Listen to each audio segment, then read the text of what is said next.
At a wedding we attended, my husband spent the entire evening glued to his female coworker, dancing and laughing while barely noticing me. When someone asked if he was married, he casually replied, "Not really. It doesn't count when she's not interesting." The laughter filled the room. I stood there frozen. The next morning he woke up alone and I realized my worth. "Is he married?" the woman asked, loud enough for half the wedding reception to hear. I watched Asher glance at me, his wife of 4 years, then turn back to the stranger with that easy smile. "Not really. It doesn't count when she's not interesting." The words hung in the air while Joyce laughed beside him, her hand on his arm. I sat there, champagne glass frozen halfway to my lips, as the entire table erupted in laughter. That was 3 hours ago. Now I stood in our Beacon Hill apartment at 5:30 a.m., making his favorite breakfast, replaying those words while deciding exactly how interesting my revenge would be. Before we continue, if you've ever been dismissed as boring or not interesting by someone who should value you, please consider subscribing. It's free and helps us reach more people who need to hear this. Now let's see what Willow does next. The eggs sizzled in the pan, perfect whites with no crispy edges, just how Asher demanded them. My hands moved automatically through the routine I'd perfected over 4 years. Mash the avocado with exactly half a lime, a 1/4 teaspoon of salt. Spread it on whole grain toast at that specific golden brown shade. 1 coffee, dark roast, single sugar oat milk. The same breakfast I'd made yesterday and the day before, and every day since we'd moved into this overpriced apartment that he insisted we needed for his image. His first alarm went off at 6:15. Then 6:20. Then 6:25. I listened to him groan and hit snooze again, knowing he'd blame me later for not waking him up properly. Through the thin walls of our apartment, I heard our neighbor's TV already blaring the morning news. Something about the stock market. Asher would want to know the numbers, would pretend to understand them over breakfast while texting Joyce about their morning meeting. I found myself staring at the receipt that had fallen from his jacket pocket yesterday. 2 lattes from the expensive place on Newberry Street, time-stamped 3:47 p.m. When did 1 coffee become 2? When did grabbing coffee with a colleague become a daily ritual that didn't include me? I tucked the receipt back where I'd found it. Let him think I was still the oblivious wife who never checked pockets, never questioned late nights, never wondered why Joyce's name lit up his phone more than mine did. At 6:45, Asher finally stumbled into the kitchen, hair sticking up at odd angles, already scrolling through his phone. No good morning. No kiss. Just a grunt of acknowledgement as he sat at our small dining table, thumb moving rapidly across his screen. "Joyce needs me to review her presentation before the morning meeting," he announced, not looking up. "Might be late tonight too. The Morrison Project is heating up." The Morrison Project. Everything was the Morrison Project these days. I set his plate in front of him, watching as he took a bite without tasting it, eyes still glued to his phone. A notification popped up, Joyce's face in a tiny circle, smiling. He actually smiled back at the screen, a genuine warm expression I hadn't seen directed at me in months. "I have that wedding tonight," I reminded him. "The Blackwood wedding. You promised you'd come." "What?" He finally looked up, confused as if I'd spoken in a foreign language. "Oh, right. Yeah, of course. What time?" 6. The invitation's been on the refrigerator for 3 months. He was already back to his phone. "Joyce might come too.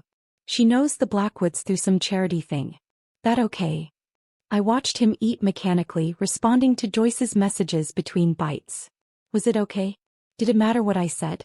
Joyce would show up regardless, in something tight and expensive, and Asher would light up like a Christmas tree the moment she walked in. Just like at his company holiday party.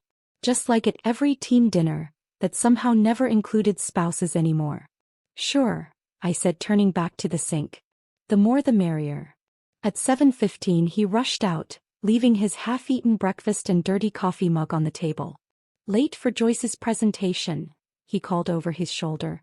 Not goodbye. Not, "I love you." Not even thanks for breakfast. Just Joyce. Always Joyce. I cleared his dishes, then sat at the table with my own coffee, opening my laptop. My Brookline Academy email showed 17 new messages. Parents wanting conferences, students submitting late essays, administrative reminders about standardized testing. My real life. The one where I was Miss Willow, respected and competent, where 7th graders actually listened when I spoke and parents thanked me for helping their children understand Shakespeare. At noon, I'd stand in front of my English class, discussing The Great Gatsby with 27 13-year-olds who thought they understood everything about love and betrayal. Emma Martinez, my brightest student, would inevitably ask one of her penetrating questions that cut straight through to uncomfortable truths. Last week she'd asked if Daisy ever really loved Tom or if she just loved what he represented. I'd deflected with literary analysis, but the question haunted me. Later, I'd drive to Newton for my secret tutoring session with the Morrison twins. Yes, those Morrisons whose father's project was supposedly keeping Asher and Joyce so busy.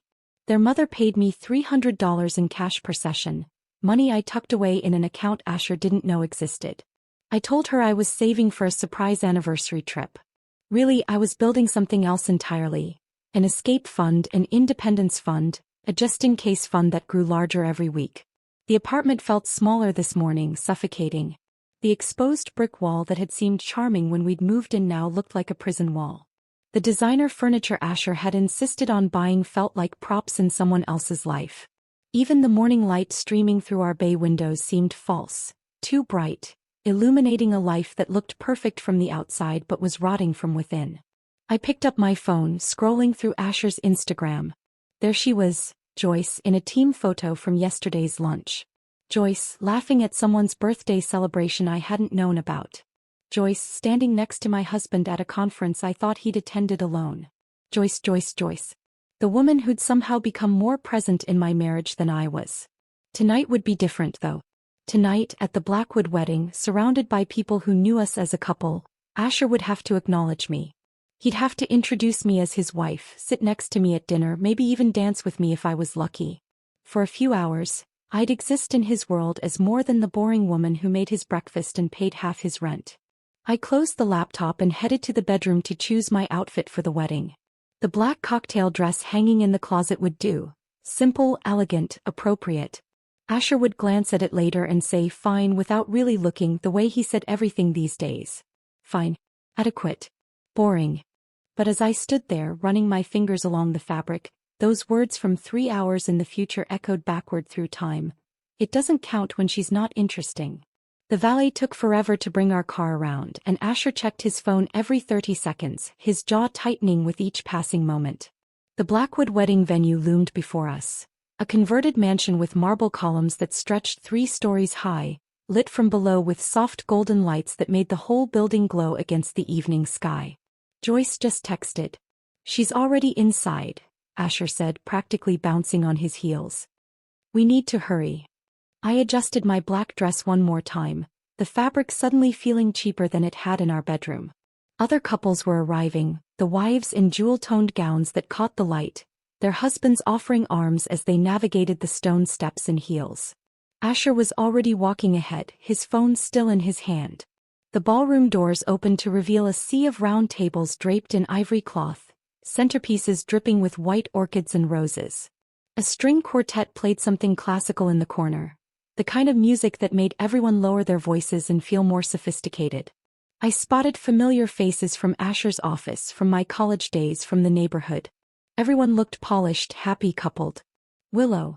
Oh my God, finally. Sarah's voice cut through the murmur of conversation. My college roommate appeared in emerald green silk, her husband David trailing behind with 2 champagne flutes. She pulled me into a hug that lasted a beat too long, pulling back to study my face with the kind of concern that meant my concealer wasn't doing its job. You look tired, honey, she whispered, her hand still on my arm. Everything okay? Before I could answer, Asher was already scanning the room over my shoulder, his body angled away from our conversation. Sarah followed my gaze, watching my husband search the crowd with the intensity of someone looking for lost luggage at an airport. She's over by the bar, David offered helpfully, not realizing the weight of his words. Joyce, right? From your office? She was asking about you earlier, Asher. The transformation was instant. Asher's face lit up, his shoulders straightened, and suddenly he looked like the man I'd married. Animated, engaged, present. Except none of that energy was directed at me. I'll be right back, he said, already moving. Just need to say hello. Sarah and I watched him weave through the crowd, navigating tables and clusters of guests with purpose. David excused himself to find their seats, leaving Sarah and me standing there like abandoned lighthouses. "How long has that been going on?" Sarah asked quietly. "What do you mean?" The lie came automatically even though we both knew better. She didn't push. Instead she linked her arm through mine and guided me toward the bar, chattering about her kids, her new job, anything except the obvious. But I wasn't listening. I was watching Asher reach Joyce. The crimson dress should have looked garish in a sea of pastels and navy, but on Joyce, it looked like confidence. Like power. Like everything I wasn't. Her blonde hair fell in waves that probably cost more than my entire outfit. When Asher approached, she turned toward him like a flower finding sun, her whole body lighting up with recognition. I watched him help her with her wrap, a delicate silver thing that had slipped from her shoulders. His hands lingered there, adjusting fabric that didn't need adjusting, while she tilted her head back and laughed at something he said. The sound carried across the ballroom, bright and tinkling, drawing glances from other guests. "Their inside joke from yesterday's meeting," I heard Joyce say as Sarah and I got closer. "You should have seen Peterson's face when you said that thing about the quarterly projections." The thing about the quarterly projections. They had things. Inside jokes. Yesterday's meeting that probably extended into yesterday's dinner and yesterday's drinks. Sarah's hand found mine and squeezed. She understood without words the way good friends do. We found our table, number 12, tucked in a corner with a partially obstructed view of the dance floor. Asher's place card sat next to mine, but his chair remained empty through the salad course, the speeches, the first dance. When the DJ invited all guests to join the happy couple on the dance floor, Asher materialized with Joyce in tow. "They're playing our song," she exclaimed, and I wondered when they'd developed a song. "Remember? From the Morrison celebration dinner. The Morrison account." Everything always came back to the Morrison account. "Just one dance," Asher said, not really asking, already leading Joyce away. "You don't mind, right, Willow?" Did I mind? The question hung there for half a second before they were gone, swept into the crowd of dancing couples. I watched them move together with an ease that spoke of practice. His hand knew exactly where to rest on her waist. She knew exactly how to tilt her head to maintain eye contact while they turned. One dance became two when the DJ transitioned seamlessly into another slow song. Two became three when Joyce requested something specific, batting her eyelashes at the DJ like they were old friends. By the fourth song, other guests had started to notice. Conversations paused mid-sentence. Eyes tracked their movement around the floor. The mother of the bride, Mrs. Blackwood herself, caught my eye from across the room and offered a sympathetic smile that felt worse than outright pity. By the fifth dance, I'd given up pretending to check my phone and simply sat there, champagne untouched, watching my husband dance with another woman while everyone watched me watching them. Sarah had tried to make conversation, but even she'd run out of small talk. That's when Margaret Blackwood descended on our table like a perfumed vulture in St. John knit. "Darling." She settled into Asher's empty chair with the authority of someone who owned every room she entered. "I don't think we've properly met. I'm Margaret, Susan's mother. And you are?" "Willow Richardson," I managed. "I went to school with Rebecca." "Oh, how lovely." Her voice carried the way voices do when they're meant to be overheard. "And that handsome man dancing with the blonde, is he with you?" I felt the blood drain from my face. Sarah started to interject, but Margaret waved her off. "Such a beautiful couple they make," Margaret continued, loud enough that the table next to us turned to look. "The way they move together. Like they've been dancing for years." "Is he married, dear?" The question hung in the air like a sword waiting to drop. I could see Asher and Joyce returning to the table, both flushed from dancing, Joyce's hand possessively on his arm. They were laughing about something, heads bent together, completely oblivious to the small audience that had gathered around our conversation. "Well," Margaret pressed, her voice now carrying to 3 tables over. "Is your handsome friend married?" Asher heard her. I saw the moment the question registered, watched him process it, watched him glance at me. His wife of 4 years, the woman who'd supported him through business school, who'd moved to Boston for his career, who'd spent countless nights alone while he worked late with Joyce. He smiled. That easy, charming smile that had made me fall in love with him at a coffee shop 6 years ago. "Not really," he said, his voice carrying across our corner of the ballroom. It doesn't count when she's not interesting. The laughter erupted immediately. Joyce giggled behind her manicured fingers. Margaret Blackwood practically shrieked with delight. The couple at the next table exchanged knowing looks. Even the waiter refilling water glasses smirked. I stood slowly, my movements deliberate and controlled. The champagne glass made a soft clink as I set it on the table. Every eye in our section was on me now, waiting for tears, for drama, for the boring wife to finally provide some entertainment. "Excuse me," I said, my voice steady as granite. "I need some air." Joyce's voice followed me as I walked away. "Was it something I said?" "Don't worry about it," Asher replied, loud enough for me to hear. "She's always dramatic at events." The bathroom was mercifully empty. I locked myself in the farthest stall and stood there, breathing slowly through my nose. No tears came. My hands weren't shaking. Instead, there was this strange calm settling over me, like watching storm clouds clear after years of rain. I emerged and faced myself in the gilt-framed mirror. My mascara hadn't run. My lipstick was still perfect. I looked exactly like the woman who'd walked into this wedding 3 hours ago, hoping her husband might remember she existed. But inside, something fundamental had shifted. A door had closed. A decision had crystallized. I walked back through the ballroom without stopping at our table. Asher was back on the dance floor with Joyce, both of them laughing at something the DJ had said. Sarah caught my eye, started to stand, but I shook my head slightly. This wasn't her problem to fix. The valet seemed surprised to see me alone. "Leaving already, ma'am?" "Yes." I handed him the ticket. "Just me." The drive home should have taken 20 minutes.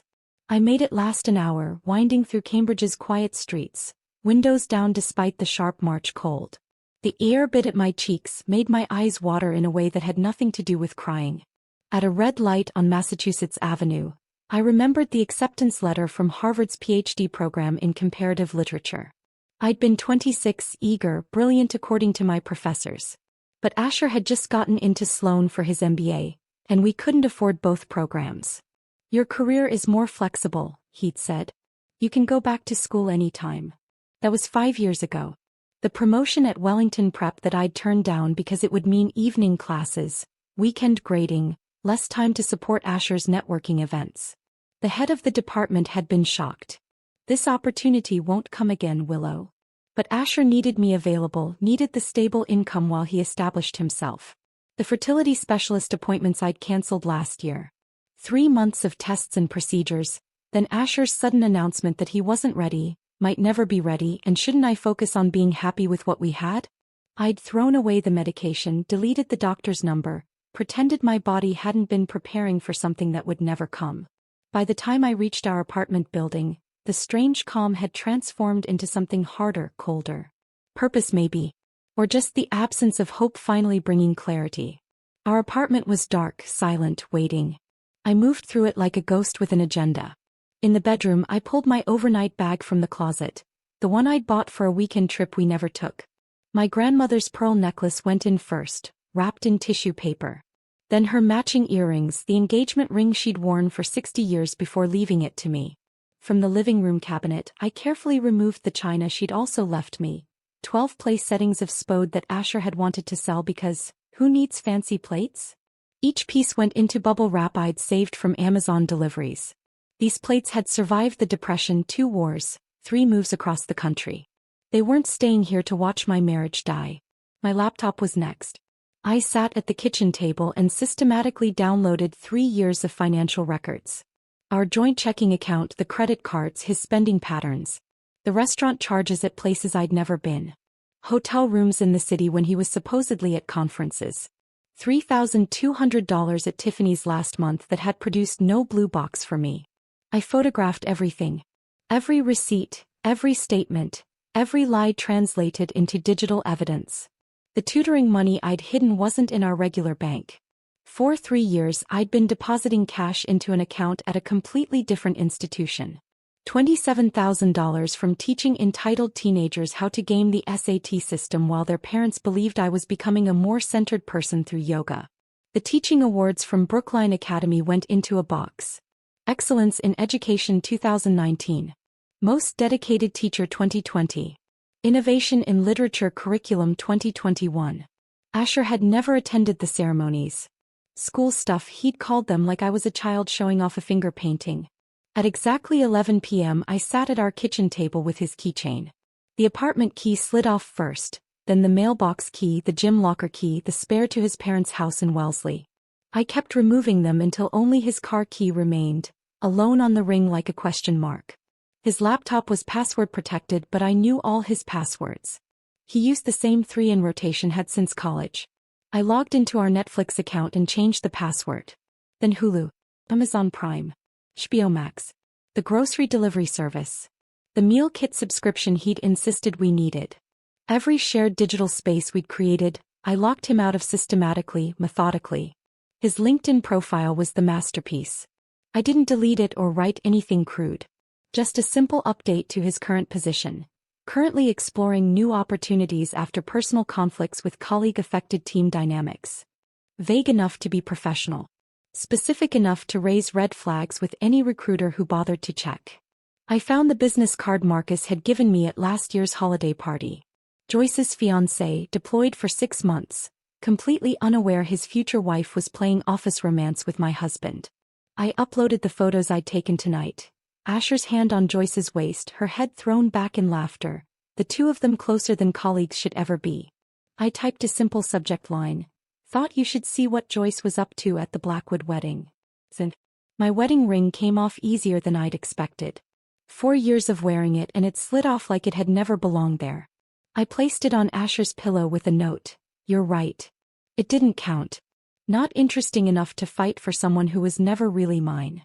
By 11:47 p.m., I was pulling into my sister Grace's driveway in Burlington, Vermont, the overnight bag and boxes of china secure in my trunk. Her porch light was on. She'd been waiting since my text 3 hours earlier, coming to stay. We'll explain. No questions, no demands for details. Just, drive safe. Guest rooms ready. The wine was already breathing on her kitchen counter when I walked in.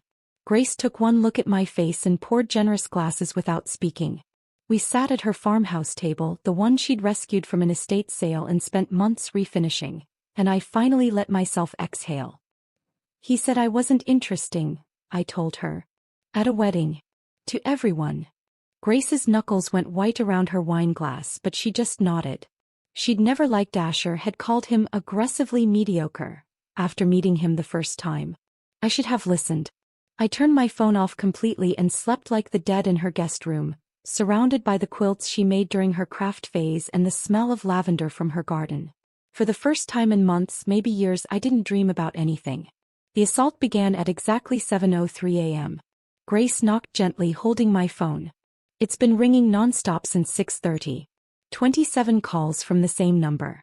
Not Asher's number, though. I took the phone, saw the unfamiliar Boston number and knew immediately. He was calling from the apartment lobby. The keypad phone. Because he couldn't get in. I powered it on and the screen exploded with notifications. 43 missed calls. 19 voicemails. 67 text messages. The first voicemail was timestamped at 6:31 a.m. Willow, what the hell did you do to the locks? This isn't funny. I'm locked out of my own apartment. His voice was more confused than angry. Still in denial. The second at 6:45. Seriously, this is ridiculous. I have a meeting at 8. Fix the locks now. By 6:52, panic had crept in. My credit card just got declined at Starbucks. What's going on? Did you cancel my cards? At 7:01, full rage. You're insane. You can't just lock me out and steal my money. This is illegal. I'm calling the police. I'm calling a lawyer. You're going to regret this, Willow. You vindictive crazy. I deleted the rest without listening. Grace sat beside me reading the text messages over my shoulder. Most were variations of the same theme. Demands. Threats. Then buried among them, one from an unknown number. This is Joyce. I don't know what you told Marcus, but you've ruined everything. I hope you're happy. Marcus is her fiancé, I explained to Grace. Army. Deployed. I sent him photos from last night. Grace actually laughed. You sent evidence to the other woman's military boyfriend? Willow, I didn't know you had it in you. My phone rang. Asher again from the lobby phone. This time I answered. Finally. Willow, what is wrong with you? Open the door right now. Good morning to you too. I took a sip of the coffee Grace had made. Strong with real cream from the dairy down the road. Don't you dare. Where are you? Why aren't you here? The locks don't work. I removed your access. You'll need to make other arrangements. Other arrangements? This is my apartment. Actually, it's Mr. Kowalski's apartment. And as of this morning, you're no longer on the lease. Silence. I could hear his breathing, rapid and shallow. You can't do that. Already done. Check your email. 30 days notice to vacate. Mr. Kowalski was very understanding when I explained the situation. What situation? What did you tell him? The truth. That my husband publicly announced our marriage doesn't count because I'm not interesting enough. He seemed to think that was grounds for lease modification. That was a joke. I was drinking. Joyce thought it was funny. Is Joyce taking your calls this morning? Another pause. She's dealing with something. Marcus. How do you sent those photos to Marcus? He's deployed. He's serving our country and you.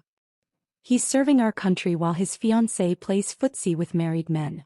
He deserved to know. You've ruined everything. My reputation, my job. Interesting people handle their own problems, Asher. Have to go.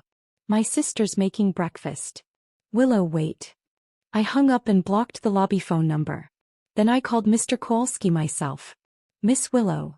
His Polish accent was thick with sympathy. I sent email like you asked. 30 days he's out. You want I should change locks anyway? That won't be necessary. The digital locks are already updated. Good. You know, my wife, she never liked him. Said he had eyes like snake. Wandering eyes. By 9 a.m. my phone was buzzing with a different kind of call. Sarah, breathless with gossip. Willow, you're not going to believe this. David just told me he works in HR, remember? Joyce has done this before. 3 times. At her last firm, she caused a whole sexual harassment lawsuit between 2 married executives who were fighting over her. The firm transferred her to Boston to avoid the scandal. I sat up straighter. She's done this before? It's like her thing. She targets married men in positions of power, creates these emotional affairs, then plays victim when things explode. David says there was already paperwork started to transfer her to Denver because someone filed a complaint last month. Not about Asher. About her behavior with a different married manager. Asher was just another target? The easiest one probably. David says everyone at the office knew about them. The late meetings, the lunches, the constant texting. Joyce apparently told people you were separated, that the marriage was already over. We weren't separated. I made him breakfast yesterday morning. I know, honey. I know. But here's the best part. Marcus showed up at their office an hour ago. My coffee cup froze halfway to my mouth. What? He got emergency leave. Flew back from Germany overnight. Walked into the downtown offices with a stack of printed emails and photos. David says security had to escort Asher out because Marcus was ready to, well, you know. Military guys don't play around. Is Asher okay? Why do you care? But yes, he's fine. Humiliated but fine. Joyce, though, she completely threw him under the bus. Told everyone that Asher had been pursuing her aggressively, that she tried to maintain professional boundaries, that she felt pressured because he was senior to her. Actually laughed. She's claiming he harassed her? Full victim mode. HR is launching an investigation. Asher's been suspended pending review. And Joyce? She's already packing for Denver. Turns out that transfer paperwork just needs a signature. I thought about Asher standing in our apartment lobby this morning, locked out of the life he'd taken for granted. His credit cards dead, his reputation crumbling, his side piece abandoning him to save herself. The boring wife he'd dismissed had dismantled his entire existence in less than 12 hours. Willow, you still there? Yeah, I'm here. How do you feel? I considered the question. How did I feel? Vindicated? Satisfied? Empty? Interesting, I said finally. I feel interesting. Sarah hung up after promising to keep me updated on the office drama, and I sat in Grace's kitchen, feeling oddly hollow despite the vindication. Grace was at work. She taught yoga at a studio downtown, leaving me alone with my thoughts and the incessant buzzing of my phone. Barbara Richardson's name flashed on the screen. Asher's mother. I'd been expecting this call since approximately 30 seconds after Asher discovered he was locked out. I let it ring through to voicemail twice before finally answering on her third attempt. Willow. Her voice was thick with tears, dramatic in that special way only Barbara could manage. What have you done to my poor boy? Hello, Barbara. He's homeless. Jobless. He called me from some stranger's phone because his own phone is dead. He spent the night in his car. In his car, Willow. He has a car. That's more than some people have. How can you be so cruel? After everything we've done for you, welcoming you into our family. Barbara, your son told a room full of people that our marriage doesn't count because I'm not interesting enough. There was a pause. I could hear her breathing, calculating her next move. Men say things they don't mean when they're drinking. Richard once told me I looked like his mother in a certain dress. Did I lock him out of the house? No. Because marriage is about forgiveness. Richard. Asher's father, who'd had 3 affairs that Barbara knew about and still pretended didn't happen.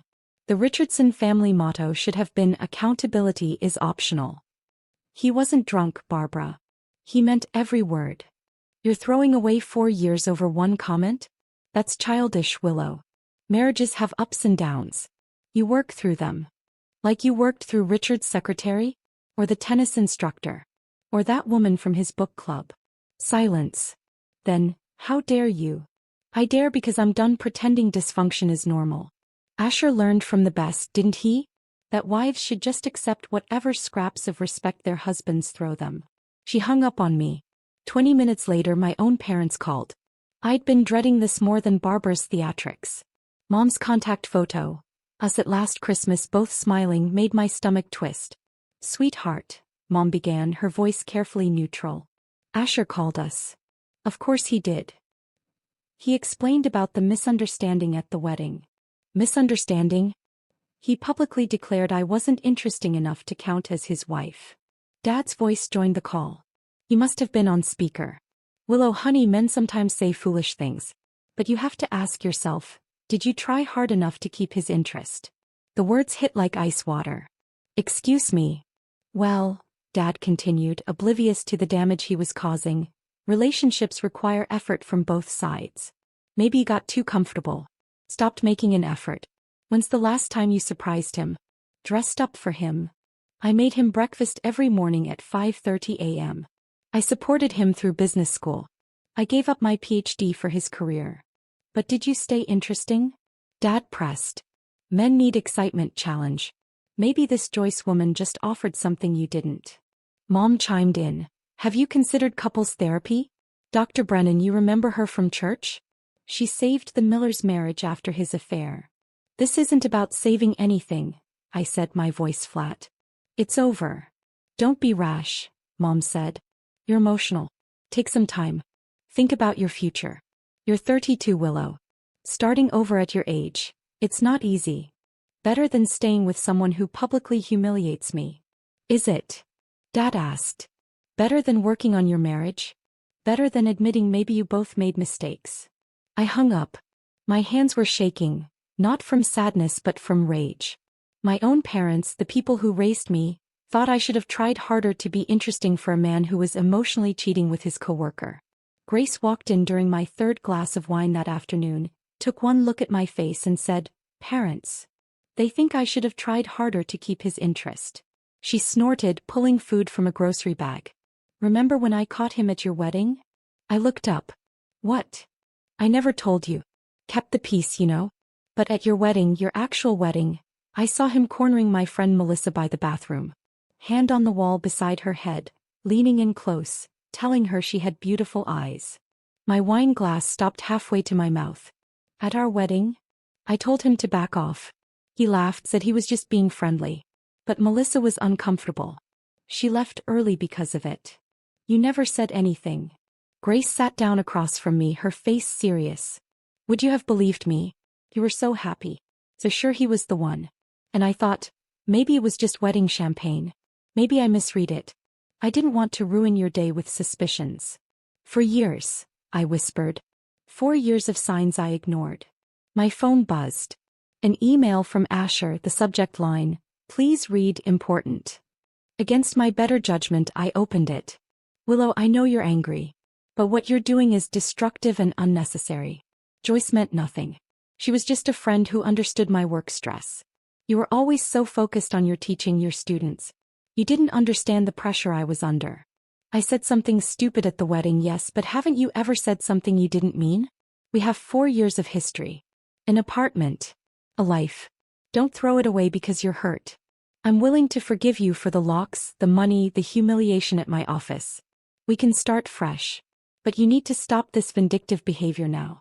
Asher. I read it twice, marveling at the mental gymnastics required to make himself the victim. He was willing to forgive me. For responding to his public humiliation. The delusion was almost impressive. That evening, a notification from our bank made my blood run cold. Large withdrawal from joint savings. I logged in immediately. $3,000 transferred out this morning. Then another $2,000 this afternoon. He was draining what was left before I could stop him. I called the bank, but they explained that as a joint account holder he had every right to withdraw funds. Unless I could prove fraud, which I couldn't, the money was gone. I pulled up 3 months of statements, really studying them for the first time. Charges at hotels in Boston during conferences that were supposedly in other cities. Restaurant bills for 2, always 2 at places I'd never been. Theater tickets, concert tickets, even a wine tasting weekend in the Berkshires last month when he'd said he was visiting his brother. I screenshot every suspicious charge, every hotel receipt, every dinner for 2 that I'd never attended. The Berkshires trip hurt the most. I'd spent that weekend helping my teacher friend prepare her classroom for the new school year while Asher was supposedly bonding with his brother in Connecticut. The evidence file on my laptop grew thicker with each discovered lie. My phone rang just as I finished documenting the last 3 months. Unknown Boston number. Hello. Mrs. Richardson? This is Margaret Blackwood. The wedding gossip queen. I braced myself for another round of humiliation. Margaret. Dear, I owe you an apology. Her voice was different, softer without its usual theatrical edge. What happened at Susan's wedding was unconscionable. I provoked that situation and I'm deeply sorry. I didn't know what to say. Margaret Blackwood had never apologized for anything in her life. However, she continued, I thought you should know that several guests recorded the incident on their phones. The video is, well, it's making rounds through Boston society. Someone added a caption, how not to treat your wife. Your husband has become quite infamous. The video is circulating like wildfire, dear. The Pembertons' dinner party last night? It was all anyone could discuss. That Joyce woman's reputation is equally destroyed, of course. Pursuing a married man at a wedding? The audacity. She paused, then added quietly, I've been married 43 years, Willow. Richard has his faults, but he's never once failed to claim me as his wife. What your husband did, that wasn't just cruel. It was cowardly. You deserve better, and frankly, I should have said so at the wedding instead of stirring the pot. Thank you, Margaret. I'll keep you informed of any developments. Boston society has a long memory for scandals like this. She hung up, leaving me stunned. Margaret Blackwood, the woman who lived for drama, had just become an ally. The next surprise came an hour later. Another unknown number, this time with a military base prefix. Is this Willow Richardson? Yes. This is Marcus Torres, his former fiancé. My stomach tensed. Marcus. I'm sorry about. Don't apologize. You did me a favor. I'm calling because I think we might be able to help each other. Help each other? I've been going through Joyce's emails. She forwarded a lot of work correspondence to her personal account. There are messages between her and your husband that, well, they're enlightening. They called us convenient. Both of us. Said we were stable but boring and good for their careers. Each word felt like another piece clicking into place. They discussed us? Like we were furniture. Useful but replaceable. There's one thread where your husband promises to recommend Joyce for a senior position once he makes partner. In exchange for her continued attention and discretion. Dated 6 weeks ago. He was trading career advancement for an affair? Looks like it. I'm sending you everything. Use it however you need. And Willow, there's something else. Joyce did this at her previous firm in Chicago. And the one before that in Miami. It's a pattern. She targets married men in leadership positions, creates dependency, then leverages it for career advancement. How did you? I have friends who know how to dig. Military intelligence training comes in handy. I'm meeting with her former victims this week. Building a case. A case. She destroyed our relationships for sport and profit. That has consequences. I'll be in touch. He hung up before I could respond. Within minutes, my email dinged with a zip file labeled Evidence. 23 email threads between Joyce and Asher, each more damaging than the last. The next morning brought another unexpected turn. I arrived at Brookline Academy early, hoping to prep for my classes in peace. Instead, I found the principal, Dr. Martinez, waiting in my classroom with coffee and a gentle smile. Willow, word travels in our community, she began carefully. Several parents have reached out expressing support. They're appalled by what happened. My cheeks burned. The parents know? Margaret Blackwood's granddaughter is in your third period class. Margaret has been vocal about the situation. I wanted to disappear into the floor. However, Dr. Martinez continued, this has led to something positive. 3 families have specifically requested you for private tutoring. The Morgans, the Chens, and the Williamses. All full SAT prep packages. At $300 per hour, that was nearly $10,000 in potential income. Additionally, she pulled out a business card. Andrea Williams is a partner at Williams, Frost & Associates. She asked me to give you this. She's offering pro bono legal services for your divorce proceedings. I took the card speechless. Her exact words were, women need to support women who know their worth. She also mentioned she'd handled several cases against your husband's firm. Apparently, they have a history of protecting employees who engage in inappropriate conduct. That afternoon, I met Andrea Williams at her office, a sleek space overlooking the harbor. She was everything I wasn't. Tall, commanding, with the kind of presence that made courtrooms quiet down. I've reviewed the preliminary information, she said, spreading documents across her conference table. Your husband made several critical errors. The joint account drainage, the LinkedIn manipulation, the public humiliation, all documented. With the evidence from Marcus Torres and the video from the wedding, we have a solid case for fault-based divorce with significant penalties. I don't want his money. I just want out. Noble but foolish. He's been spending marital assets on his affair. You're entitled to compensation. Let me handle the legal strategy. You focus on rebuilding. That evening, back at what would soon be Asher's former apartment, I decided to grab the last of my things. I still had keys, physical ones he couldn't digitally revoke. The place felt different, smaller somehow, like it had already forgotten me. In the bedroom closet, behind his collection of expensive suits, I noticed a shoebox I'd never seen before. Inside was a leather journal, the kind pretentious people buy to document their important thoughts. I opened it to a random page. Year 3 with W. Maintain status quo until senior partnership. She provides stability, respectability. Parents approve. After promotion, reassess. J shows more promise for long-term advancement. W2 content with teaching. No ambition. 5-year exit strategy on track. My initials reduced to a letter. Our marriage reduced to a business plan. I photographed every page, my hands steady despite the rage building in my chest. His own handwriting, his own words, plotting my disposal like I was an outdated laptop. The journal's last entry was dated just 2 weeks ago. W still clueless. Joyce agrees to Denver after my promotion. Fresh start. No dead weight. I closed the journal, placed it back in the shoebox, and took it with me. This was evidence now, not just his private thoughts but a written confession of fraud.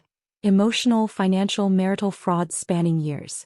Andrea Williams called that evening as I was organizing everything for our legal strategy. The papers are ready, she said, her voice carrying that lawyer's edge that meant business. Process server is scheduled for Sunday, 1 p.m. Your husband's parents' address, correct? Sunday dinner, I confirmed. He never misses it when he needs comfort. Perfect. Nothing like a family audience for accountability. Sunday arrived gray and drizzling, matching the mood perfectly. At 1:07 p.m. my phone rang. Barbara Richardson, right on schedule. You vindictive witch, she screamed before I could say hello. How dare you humiliate him in our home? In front of his father, his brother, the children. Barbara, your son humiliated me in front of hundreds at a wedding. This seems proportionate. He was served divorce papers at our dining table. During grace. Father Murphy was here. Even better than I'd imagined. Public humiliation apparently runs in your family, Barbara. He gave it out, now he's getting it back. You've destroyed him. His career, his future. He destroyed those himself. I just stopped hiding the debris. She hung up on me, but not before I heard Asher yelling in the background about calling his lawyer, about defamation, about destroying me in court. Monday morning, my recruiter friend Diane texted me, "You need to see this." She sent a screenshot from LinkedIn. Someone had captured Asher's profile during the brief window when I'd edited it. Currently exploring new opportunities after personal conflicts with colleague affected team dynamics. The screenshot was circulating through Boston's professional networks with the wedding video attached. The comments were brutal. "This is why we need better HR policies. Imagine destroying your marriage and career for an office affair. My company would never hire someone with this judgment. That poor wife. At least she got out." Diane's next text, "His profile views dropped 90% this week. Recruiters are actively avoiding him. That video plus the LinkedIn edit? He's radioactive. Even his uncle's insurance firm withdrew their offer," she added. "Nobody wants the liability." Wednesday was the mediation meeting. Andrea had prepped me extensively, but nothing could have prepared me for seeing Asher again. He looked smaller somehow, his suit wrinkled, his perfect hair unkempt. Joyce's absence was palpable. She'd refused to attend, claiming she was the victim in all this. His lawyer, a tired-looking man named Gerald, opened with standard demands. "My client seeks a clean division of assets 50-50, and spousal support given Mrs. Richardson's higher earning potential as a teacher with tutoring income." Andrea actually laughed. "Your client wants support? Let's review, shall we?" She spread bank statements across the table with theatrical precision. Mrs. Richardson paid 70% of household expenses during Mr. Richardson's MBA program. 70%. She highlighted line after line with a yellow marker. Rent, utilities, groceries, even his student loan payments. All while maintaining her teaching position and taking on extra tutoring to support them. That was a mutual investment in their future. Gerald started. A future he was planning to abandon. Andrea produced the journal, photocopied and bound like a court document. Page 47, dated 18 months ago. 3 more years until partnership, then exit strategy from W. Page 63. W's stability useful for appearance of settled family man, important for senior partnership. Page 89. Joyce shows more promise for power couple dynamic. Gerald's face paled. Asher's face went red. "That's private." She stole. "Your client documented his intention to commit marital fraud," Andrea continued. "Using his wife for financial and social stability while planning abandonment. Joyce's name appears," she paused for effect, 247 times across these pages. That's roughly once every 3 days for 2 years. "This is ridiculous," Asher exploded. "She contributed nothing. I was building our future while she played with 7th graders. She's bitter because I found someone actually interesting." Mr. Richardson, the mediator, a stern woman named Judge Chin, interrupted. "You've just admitted to the affair on record." Andrea smiled like a shark. "Would you like to discuss the $47,000 in marital assets spent on this interesting woman? Hotels, dinners, jewelry from Tiffany's. That was for clients. Client Joyce Williams? Because these receipts show 2 dinners, always 2 at restaurants where Mrs. Richardson was never present." Gerald whispered urgently to Asher, but he was beyond listening. "She locked me out. Changed my LinkedIn. Destroyed my reputation." "You destroyed your own reputation," I said, speaking for the first time. My voice was steady, calm. "I just stopped covering for you." Before he could respond, Andrea's phone buzzed. She glanced at it and her shark smile widened. Interesting timing. Joyce Williams just released a statement through her company's HR department. She read from her phone, "Mr. Richardson's persistent advances created an uncomfortable work environment. Despite my repeated attempts to maintain professional boundaries, he leveraged his senior position to pursue inappropriate contact. I felt pressured to comply to protect my career." "That's a lie," Asher stood, his chair scraping against the floor. She pursued me. She has emails suggesting otherwise, Andrea continued. Edited of course but compelling. She's claiming harassment, hostile work environment, potential quid pro quo. Your former company is launching a full investigation. Gerald closed his briefcase with the sound of defeat. We need to recess. My client needs to address these new allegations. Of course, Andrea agreed. But our position is clear.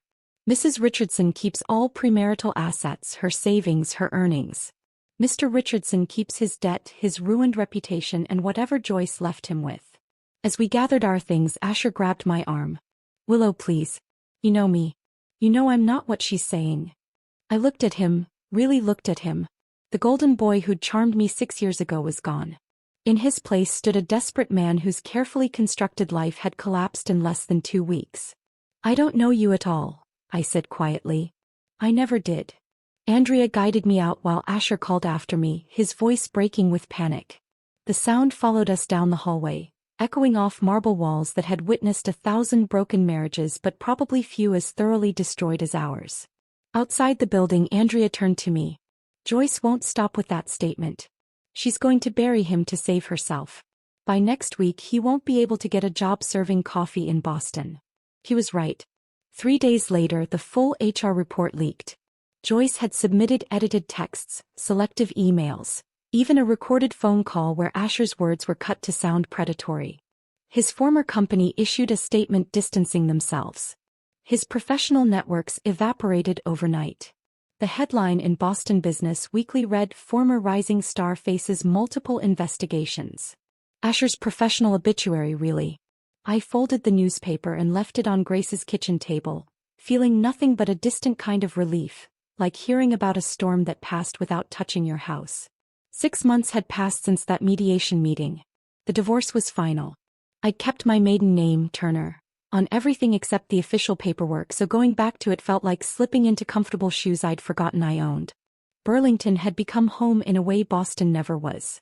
I'd found a small apartment with exposed brick and mountain views, started teaching at a local private school, and built a tutoring practice that actually let me choose my clients. Tuesday mornings I treated myself to coffee at the Ground Up, a cafe where nobody knew my history and the barista just called me the teacher who likes extra foam. That particular Tuesday I was grading essays when a familiar voice made me look up. Willow. Oh my goodness, it is you. Margaret Blackwood stood there in a burgundy wool coat, looking somewhat out of place among the Vermont locals in their fleece and flannel. Margaret. I set down my red pen. What brings you to Burlington? Visiting my sister. She retired here last year. She gestured to the empty chair across from me. Hey, I nodded, curious despite myself. Margaret settled in with her Earl Grey, her eyes bright with that particular gleam that meant fresh gossip. I suppose you haven't heard about developments. I don't really follow Boston news anymore. Oh, but you must hear this. She leaned forward conspiratorially. Asher is living in his childhood bedroom. His parents' house in Wellesley. Barbara tells everyone who'll listen that he's regrouping and considering his options. I took a sip of my latte, waiting. He's working at his uncle's friend's car dealership. Not selling cars, filing paperwork in the back office. Can you imagine? From consulting presentations to filing automotive warranties. That's quite a change, I said neutrally. And he's dating someone new. Barbara describes her as simple but sweet, which in Barbara speak means she's appalled but desperate for him to move on. The girl's 23, works at a nail salon. They met when she did Barbara's manicure. 23. Barely out of college. I felt a flicker of pity for the girl, but not enough to warn her. She'd learn or she wouldn't. Joyce. I asked, more from courtesy than interest. Transferred to Denver, then quietly let go 3 months later. Something about cultural fit issues. Last I heard she was bartending and trying to start a lifestyle blog. Margaret finished her tea and left with air kisses and promises to keep in touch that we both knew were empty. I returned to my essays, red pen moving across pages about Gatsby's green light and what it meant to chase impossible dreams. Thursday afternoon was the Brookline Academy faculty meeting via video call. I'd maintain my position there, teaching remotely 3 days a week. They hadn't wanted to lose me and the arrangement worked perfectly. Before we adjourn, Dr. Martinez announced, I have wonderful news. The board has approved our recommendation. Willow Turner, would you please accept the position of English department head? My colleagues erupted in congratulations over their various screens. It was a position I'd never even considered pursuing when I was managing Asher's ego, making sure I was never too successful, never too visible, never more accomplished than him. I'm honored, I said, meaning it. Thank you. Your innovative curriculum proposals were extraordinary, Dr. Martinez continued. Particularly the cross-disciplinary project with the history department. Brilliant work. Brilliant. Not boring. Not uninteresting. Brilliant. That evening I was making dinner when my phone rang. Unknown number, Boston area code. I almost didn't answer, then curiosity won. Is this Willow? Willow Turner. Yes. This is Jake Morrison. I was Asher's roommate at Dartmouth. My hand tightened on the phone. Jake. I owe you an apology. A massive one. I should have warned you years ago. Warned me. About Asher. About how he talked about you. Jake's voice was strained, guilty. He used to brag about having a backup wife. Said you were perfect for the image he needed. Smart enough to impress people but too boring to leave him. Too grateful to have someone like him to ever cause problems. Each word confirmed what I'd already figured out, but hearing it from someone else still stung. He said boring women were perfect for marriage because they'd never have options. They'd always be loyal because who else would want them? Jake continued. I should have told you at the wedding. Hell, I should have told you at the engagement party. But bro code and all that toxic garbage. Why tell me now? Because I heard what he did to you. What he said at that wedding. And I realized my silence made me complicit. You didn't deserve any of it. Your revenge wasn't cruelty. It was just returning the same level of respect he'd shown you. Thank you, I said quietly. For telling me. There's more. He's been calling old friends, trying to borrow money, looking for job connections. Everyone's avoiding him. He did this to himself, but he still blames you. Says you destroyed his life over a joke. A joke. 4 years of marriage reduced to a punchline and he still called it a joke. Saturday afternoon I attended a reading at Phoenix Books, our local independent bookstore. The author was discussing historical fiction, weaving together stories of forgotten women who'd changed history from the shadows. I sat in the back row, notebook in hand, genuinely absorbed. Excellent question, the author said to someone in the front. About the agency of women who seemed powerless. Professor Shaw, would you like to address that from a historical perspective? A man stood, tall, early 40s, salt and pepper beard, wearing a tweedy jacket that should have looked pretentious but somehow didn't. His answer was thoughtful, nuanced, bringing in examples from his own research. I found myself leaning forward, captured by his perspective. After the reading, I was browsing the history section when a voice beside me said, "You were taking serious notes back there. Research or interest?" Professor Shaw stood there holding a stack of books that suggested he was a regular customer. Both, I admitted. I teach English, but I'm always looking for historical connections to make literature more relevant. His face lit up. Cross-disciplinary approach. Brilliant. I'm Daniel, by the way. Daniel Shaw. Willow Turner. We talked for 20 minutes about books, teaching, the challenges of making history matter to modern students. He listened intently, asked follow-up questions, laughed at my observation about teenagers thinking everything before 2010 was basically the Stone Age. Would you maybe want to continue this over coffee? He asked. I know a place that makes the best maple lattes in Vermont. I'd like that. If this story of sweet revenge had you cheering for Willow, hit that like button right now.